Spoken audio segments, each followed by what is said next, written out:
This is Cydni. And I'm Sher. And each week we get together to share with you a message of hope. It is through our own experiences and personal study that we offer the reminder to seek the light. And to be the light. There is hope and there is peace. And as long as one of us is slightly caffeinated, there will be laughter. Today's topic is influencer. And we are so glad you're here. I'm forging my way through the tip top. I'm living my life through the drip drop. Hey, Cydni, what does the word influencer mean to you? It really doesn't matter what it means to me. We have to go to the science. It's all about the science. The science of Urban Dictionary. Oh, that's even better. I it's love very Urban reliable. Dictionary. If you go on it, beware. Inappropriate words to some. Children stay off of There's Urban very Dictionary. colorful words, so be careful. I stay off of Urban Dictionary. Really? I know a lot of words because of Urban Dictionary. Well, that's why I go to middle school still. I don't need Urban Dictionary when I have 13 and 14-year-olds explaining it to me already. Do they actually give you the definition, though? Because I have to look up the definition. Yeah, it depends on the vibe of the class. But yes, I definitely... Some you probably are like, and I'm just going to leave that word yes, alone. exactly. I definitely have some students in my class that are not afraid to explain the new lingo to me. That's nice. But here you are now bilingual. Yeah, I am. I'm bilingual in urban and English. yeah, Southern Utah. All right, let's get back to the science of Urban Dictionary and the word influencer. Influencer. Okay. A word Instagram uses to describe themselves to make them feel famous and more important when no one really knows who they are or care. Usually the type of people that call themselves foodies and post pictures of their avocado toast. But oh man, I love good avocado toast. I do. Favorite. It's my go-to. I don't know if I've ever had avocado toast, to be honest. Oh yeah, you should go and pay like $18 for some avocado toast. Okay, well, I'll try And you're it. gonna be like, I can't believe I'm this person, and it's so good. Especially if they put an egg on anymore, it's like $92. All right, another one is someone with no influence whatsoever. I love that one. Someone with the lack of intelligence and a lot of free time. Oh my gosh, that's so perfect. But that's the thing with today is so many really cool words are ruined. We've taken away the real meaning, which is actually beautiful, and changed it to something that's hilarious. So you give and you take. Yeah. You do. I pick humor over depth. That's about as deep as our brain goes right there. It's just that. We're trying. All right, let's go. We're going to go to the battle between Webster Dictionary and Urban Dictionary. Bring it on. And Webster is the capacity to have an effect on the character, development, or behavior of someone. That's pretty powerful. It is powerful. The end. Thanks for coming, influencers. Like and share, subscribe, swipe up for 20% off this avocado toast. So there you go. Now you have the definition in the modern world and the definition in our less modern world. I think it's a lot easier to go with the modern definition. I think I'm going to go with the no influence whatsoever definition for that me. One's rough because that is someone with no character, no power or character. That seems a lot easier than the opposite. What's the real definition again? Capacity to have an effect on one's character, development, or behavior. See, if you want to just go the easy route, the Urban Dictionary seems a lot less demanding of oneself. Right. You get off the hook. Mm-hmm. You don't have to worry about influencing anybody. Yeah, you just kind of sail through. You're just like, I'm not an influencer. I'm a foodie. So don't have any expectations for me. Let's just go to brunch. Yeah, I can do that. That sounds much nicer. It does. Especially as a mother. I would rather not have to worry about my children's character or development. Right. It's not my fault. I had to go to brunch. Guys, I'm an influencer, right? Which means I don't influence whatsoever. Can someone fold those socks? Mm-hmm. And then no one does. And there they all are in a basket. Thank goodness. Unmatched socks are popular. Yes. Thank goodness. Now that we've defined influence. Give me the Webster definition of influence one more time. The Webster definition, the capacity to have an effect on the character, development, or behavior of someone or something. Okay, now let's go with that definition. And Cydni, tell me someone who has influenced you. I'm going to start with the earliest person, Dr. Seuss. Oh. It was Dr. Seuss for I me. love Dr. Seuss so much. I couldn't wait until my Dr. Seuss book showed up each month. You got a monthly book subscription? Yeah. What? I know. I'm so spoiled, huh? You had a library. Well, eventually I had a library, I guess. And if you're in the library of the town I grew up in, every single Goosebump book belonged to me.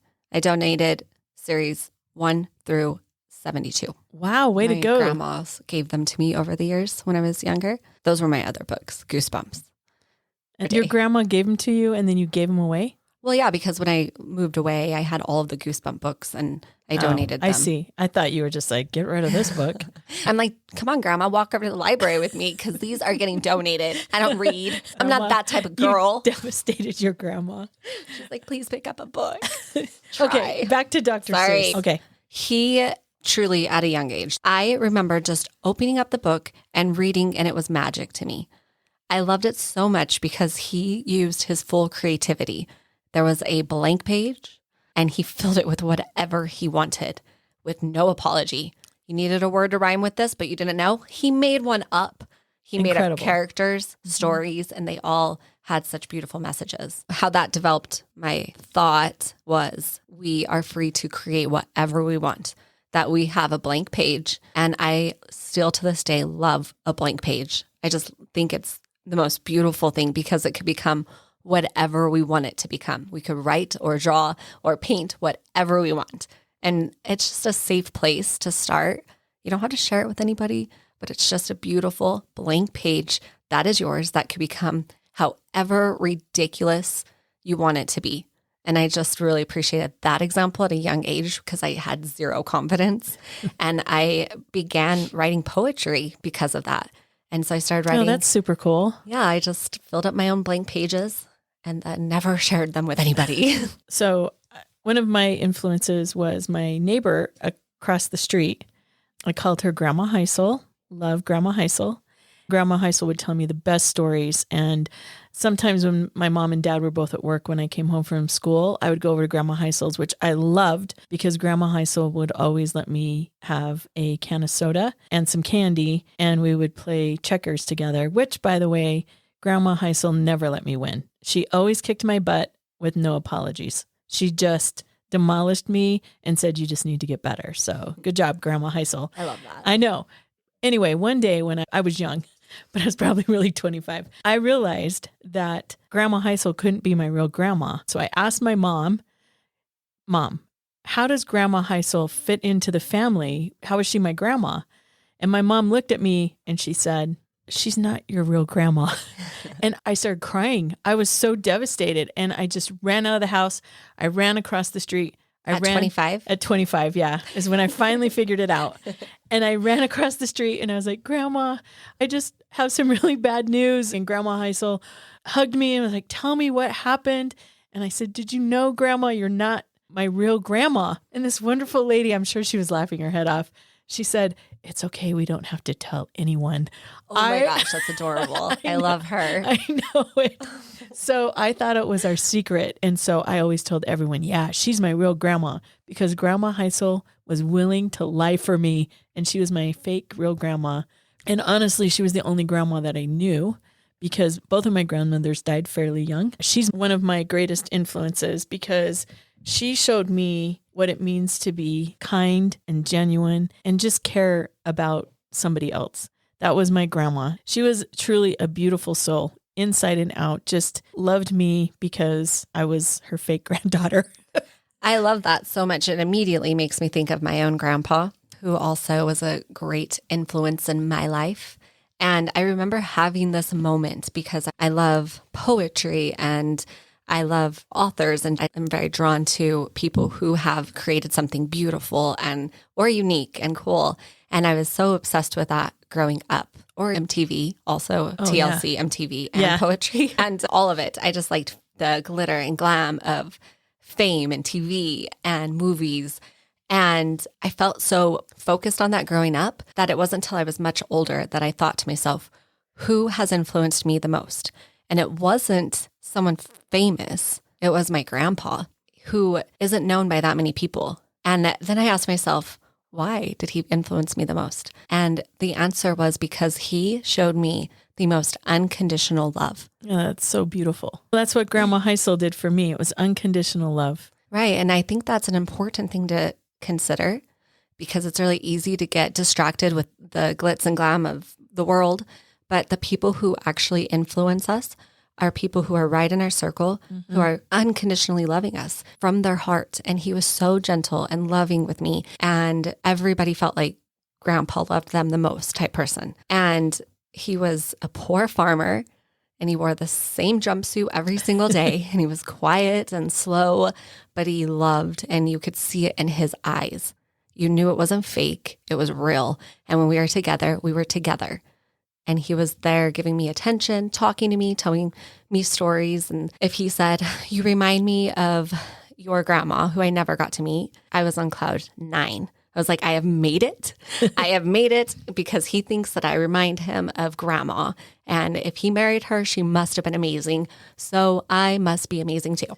That's so perfect. That is a great story. I agree. The people that influence you the most are people that are the closest to you. And the people you're going to influence the most, truly, are the people right in front of you too. Speaking of the people closest to you, the two biggest influences in my life were my parents. Both of my parents were super poor when they were growing up. My mom especially.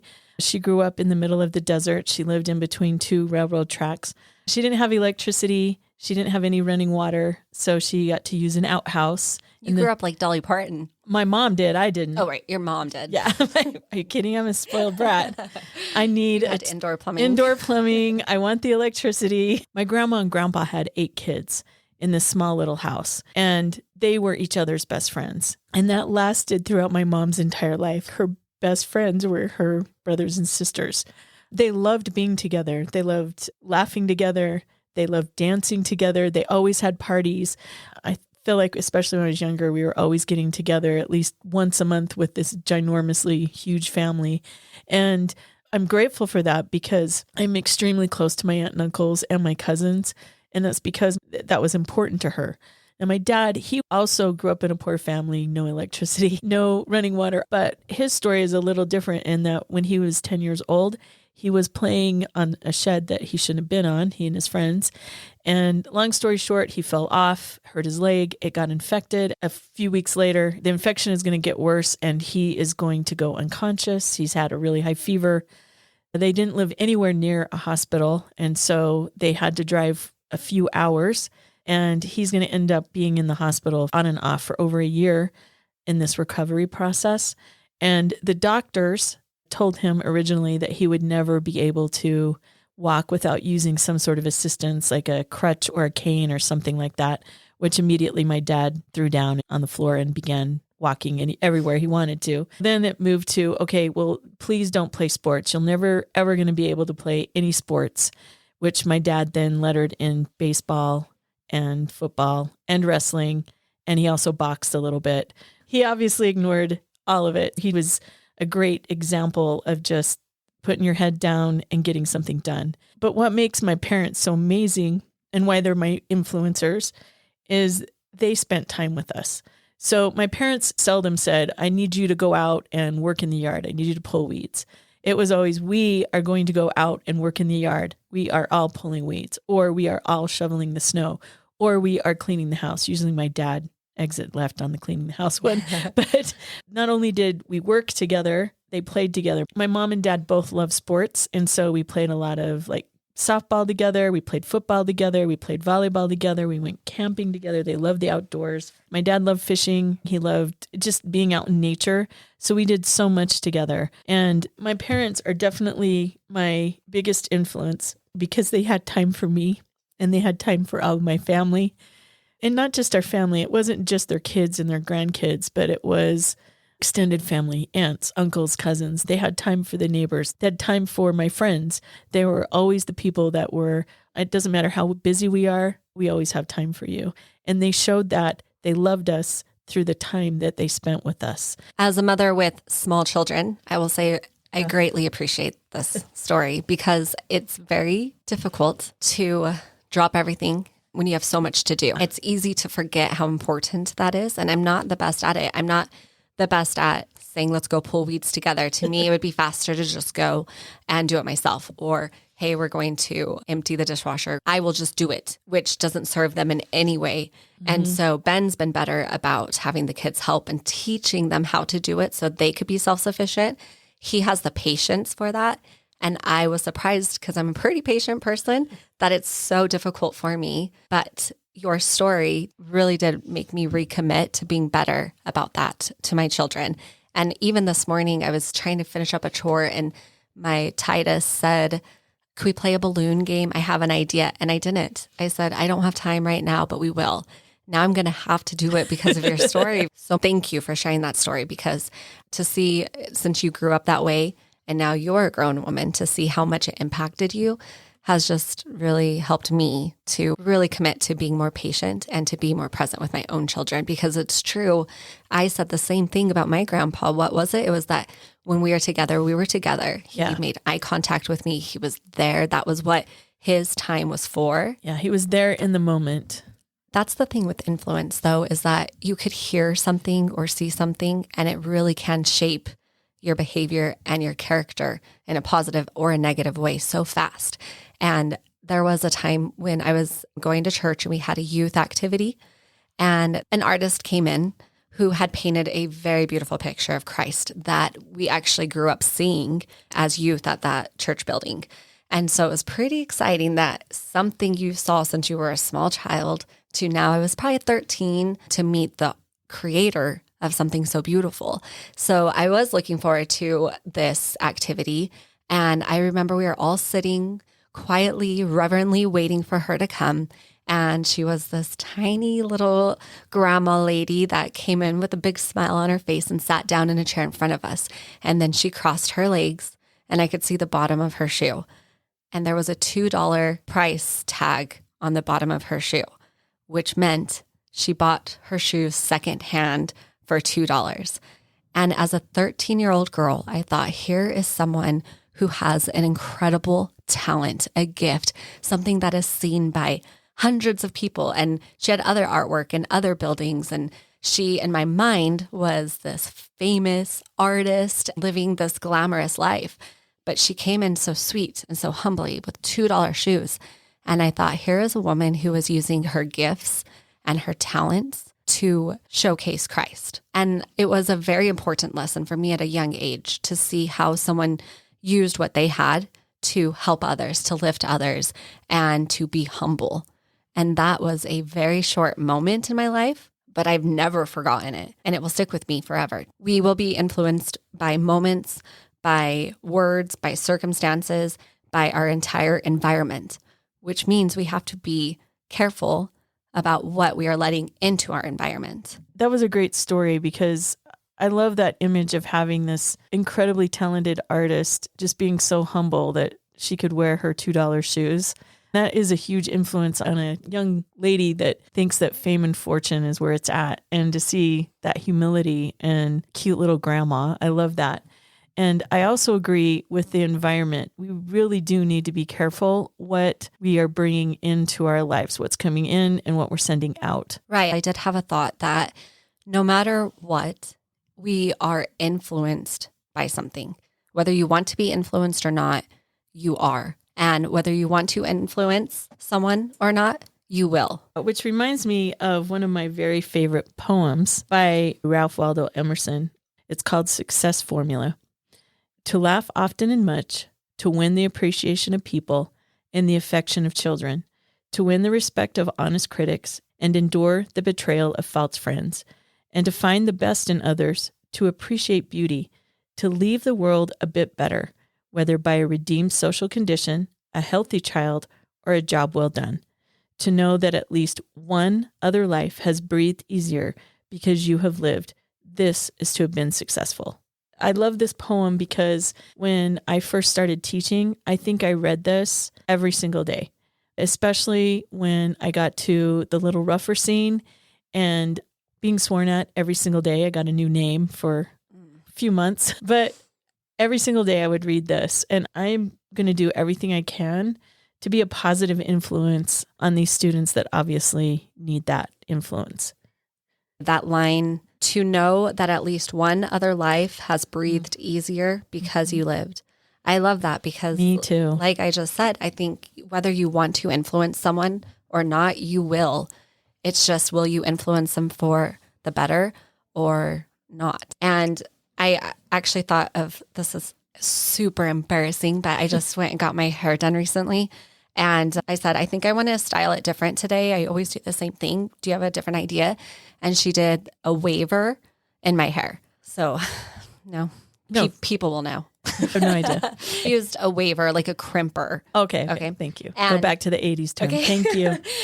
Urban Dictionary, a crimper, waver or crimper for those of you who needed that definition. Who haven't even done their hair this whole week. Well, I haven't done it since she did. So she did my hair and I was watching how she did it and I liked it. But the next day, one side was flat and the other side was wavy. So I thought, I have a waver / crimper. I will just do what she did and I'll fix it up. And I burned the entire side of my face. I was going to ask you about what happened. I was like, what is that? I'm so glad for this clarification. It was worse. It was really my whole chin. I burned the entire side of my chin. That's funny. I was thinking, I didn't notice that Cydni had a birthmark. Nope, it's a burn. I burned my own face trying to do what she did. And then here's the punchline, is that you have to be careful who influences you because you might just get burned. Oh, good one, right? That was a good one. So I was influenced by her and her hair technique, right? And then I got burned, which made me think, who is influencing me that is also making me get burned in one way or another with my attitude or outlook? And something that has helped me to kind of clarify this thought was people I follow even on Instagram or social media or people that I like to read their work. If I spend time there, how am I feeling? Are they uplifting me? Mm-hmm. And even after following them for a while, do I still feel it's helping me become who I want to be? Am I being influenced in the direction that I want to be, or am I not? And that's helped me pay more attention to others who speak truth to my soul. I love that, Cydni, because that reminds me of being uplifted. The space and the place that I always try to be is turning to God, because our Savior is always going to uplift us and make us feel good and make us feel better. This reminds me actually of something my mom wrote quite a few years ago. She put together the histories of our grandparents and great-grandparents, our ancestors, and compiled them all into a book. And then she gave it to all of her kids for Christmas one year. Awesome present. But then in the front of it, she did a little blurb about what it was and what she learned from it. It was just kind of cute. So this is what my mom said. I have found myself wishing and longing to be able to talk to each of them for just a moment, especially our parents. At times, even feeling the pain of homesickness for them. And with my parents both gone, that is how I feel. I am so homesick for both of my parents. I miss them so much, and I can't wait to see them again.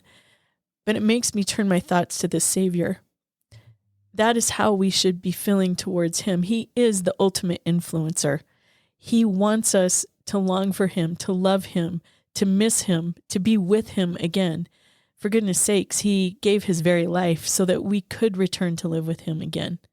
Really, that wraps up with the quality, the character that drew us into my grandfather and your adopted grandma. Yeah. Is the love, is the unconditional love. No matter what.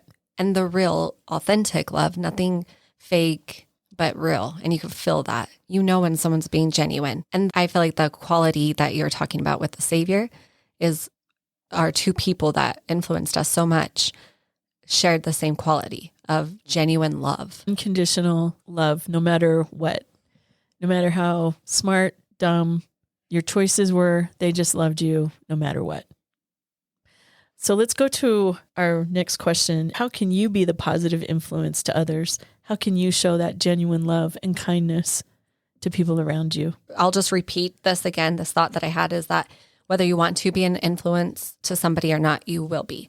You could be someone who's driving down the road and you're angry and you cut someone off, you influence their mood, or how you treat your children. And your relationship with your parents is really beautiful to listen to you talk about your parents. And I hope that I can do that for my children, to do the work now that I need to do and be present with them now and pull weeds with them now. Even though it might take longer. What child wanted to pull weeds? Nobody. But what child wants to be with their parent? They do. Yeah. That's what they want. And so I think the first step of being an influence is to recognize that you're going to be. Now, that's not a choice. The choice is, what kind of influence do you want to be? Do you want to be the parent that is talked about how you talk about your parents? Or is it going to be more of like, I will be 100% opposite of my parents? Because that is an influence as well. So the real question for you to ask yourself is, what kind of influence do you want to be? So you have to pay attention to what is your environment, because you are, Sher, influencing students every single day. Poor kids. And the list, I'm sure both of us, and I'm sure everyone could list several people who have influenced their life. And I think teachers influence so many of us. And that's the case for me. The way I mother is based off of my third grade teacher, Glenna Scholl. I loved her. I adored her. I love good teacher stories. They make my heart happy. I have so many. Oh, good. And another teacher, Pam Jones, who was a teacher at church and school for me, she just reached out the other day, and I cannot express the deep love I have for her. She influenced my life too, because she was so classy and the least judgmental person I've ever seen in my life. She just loved everybody, no matter what they did, what they believed in, and she was cool and calm. And I just thought, I want to be like Pam Jones, and I want to be like Glenna Scholl, who taught me different times in my life. But Glenna, she was so funny all of the time. And she had a 15-foot pink flamingo in her classroom she pretended she couldn't see. Only children can see it. And she was so absurd and ridiculous and out of control all of the time. And I loved how she made me feel, which was just free and laughing and making jokes and looking like a fool. And it was okay. She did not care how she looked. She didn't care if she looked ridiculous. She was so encouraging, and she shaped who I am as a mother.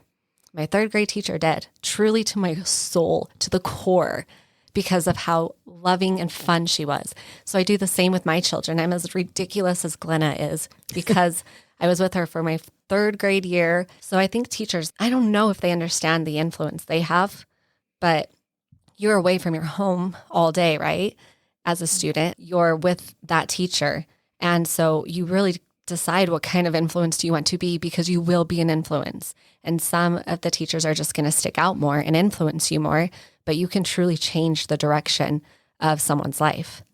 As a teacher, that's a little scary, but I often have a lot of conversations with my students who come from various situations, positive and negative environments. I always try to remind them that they have the power to create and build and change the environment that they're in. And all of us have that power to influence our surroundings for the better or for the worse. We have that control to create that and make it into what we want. We are the builders of it. We create it. That's our choice to do that. So do you want to make it positive, or do you want to make it negative? That just reminds me, I'm pretty sure this is a Steve Harvey story. When he was growing up, he wanted to be famous on TV. And he had a teacher one time ask the whole class, what do you want to be when you grow up? He wrote, I want to be famous on TV. And she said, you can't, because you stutter, and nobody wants to see someone on TV that stutters. That's so you need mean. it. And she said, put down something else. And he said, no, that's what I want. She I will told do him that. To change it? Yes. Oh, that's awful. So he didn't change it. And she even went as far to call his mother. What? And say, Steve is going to fail this assignment because he's not putting something reasonable.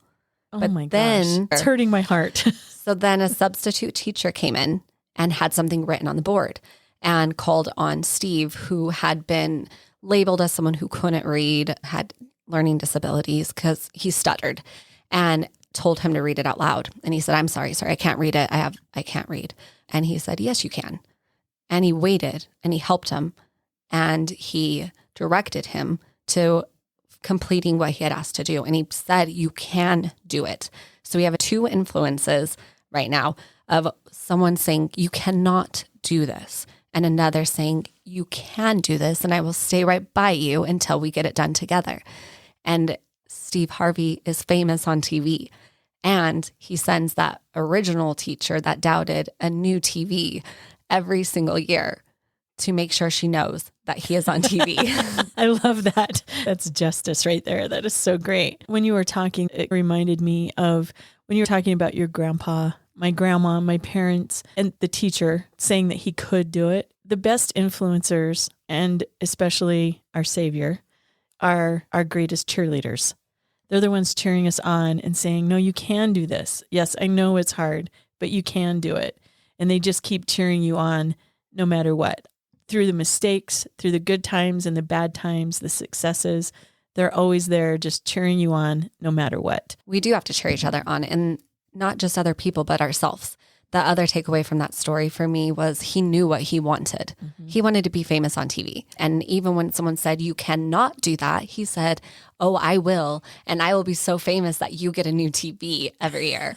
That level of revenge is beautiful. I really think that if we need to do the same thing, we need to know who we want to be, the kind of person we want to be. And based on that, how do you want to handle things with rage and anger and temper? Or do you want to be a Pam Jones who is calm and lovely? If she listened to this, she'd be like, come on, Sid, please don't put that pressure on me. But do you want to be a calm person who can be comfortable and safe around? You have to decide what kind of person you truly want to be, grounded, rooted, established kind of person, because from there, you can pay better attention to what is influencing you. You will think to yourself, is this kind of music going to help me with the right attitude? Or when you have major bumps in the road or in your morning, how do you handle it? Because I will tell you this, with all my passion, I'll tell you this story. This morning, I was awoken at 5:50 to our dog making a noise. And I have a rule that I won't get up with the dog, but I break that rule because nobody else gets up with the dog. Only I do. So I did want to sleep in today, but the dog was whining. And so I went downstairs and I thought, okay, he has to go to the bathroom. And when I opened it, he ran across my foot and ran outside to the front door. And I looked down on my foot and it's brown. Ooh. And it was what you think it is. And I look across our floor, you could see brown, and it is now smeared from one side of the house to the other side of the house. That's disgusting. It's horrible. And the rage I felt inside was next level. And it took me 45 minutes to clean him and to clean everything good enough to not think everything smelled like it. Ooh, and I was so mad, and I was scrubbing, and I woke up my son, Titus, because I was being too loud cleaning. And rage cleaning at 6:33 in the morning. And he walked out and he looked down with the look of disgust. I had only finished half. And he said, Mom, is that poop? And I said, Titus, I just want you to know it's not mine. Good answer. And he laughed so hard. And I thought, thank goodness for humor. Yes. Because how I was actually feeling inside was like throwing our little dog out. And humor has saved me as a mom over and over and over again. But I've really thought to myself, the answer to the question of who do you really want to be and how do you want to come across? I just want to be a happy person, a joyful, happy person. This has helped me because this morning I felt so upset with our dog situation, but I made a decision to what I listened to when I went to the gym, the music I listened to, and I changed it because I was affected negatively by the influence of our dog, but I remembered how I want to be, which is fun and enjoyable to be around. And so I made the correct decisions to influence my attitude from there. So we have to know what we want, who we want to be, and then make the decisions from there. Is this helping me? Is this giving me the right vibe that I want to share with others? If not, then cut it. So think about those influencers in our life. And I definitely want to be like Grandma Heisel. And I definitely want to be like my parents. You want to be like your grandpa. And Dr. Seuss. And be positive influences on people around you that are close to you and as you go throughout your day. So our final thoughts. Please remember, if you really want to be a positive influence, look to the example of the Savior. He is the ultimate influencer. He can help you in any situation. You want to be a better person? Turn to him. You want to be a better parent? Turn to him. You want to be a better teacher, student, kid? Turn to the Savior. He is the ultimate influencer. The Savior can show you how to influence those around you for the good. As you're going throughout your day and your week, look for those little opportunities you have to help somebody else, to be a positive influence as you're in the store, as you're driving, as you're going to work or school or whatever it is. Just remember, he can help you. And ultimately, there are two truths. You will be influenced by somebody, and you will influence somebody. And your decision to make is, what kind of influence do you want to be, and who do you want to let influence you? So our challenge this week is to spend time truly thinking of the kind of person you really want to be, the qualities that you would want people to describe you when you're not in the same room, and then make the decisions from there for the kind of music you listen to the kind of people you're around, to the kind of speeches, books, everything that you read, what you fill your life with that will influence you, that will shape your character, because everything we let into our environment is going to shape our character one way or another. So decide what kind of character you would like to have, and then make decisions from there. Also, you reached out to that person that has influenced you and just thank them. People need to hear nice things. I love that, especially because I think the people who influenced us, some of them have passed. Yes. Glenna passed away. My grandpa has passed away. People that meant so much. And if I could tell them one more time, like what your mother wrote, the longing to just see them one more time and say, thank you for how you've shaped my life. It means more than you will possibly know.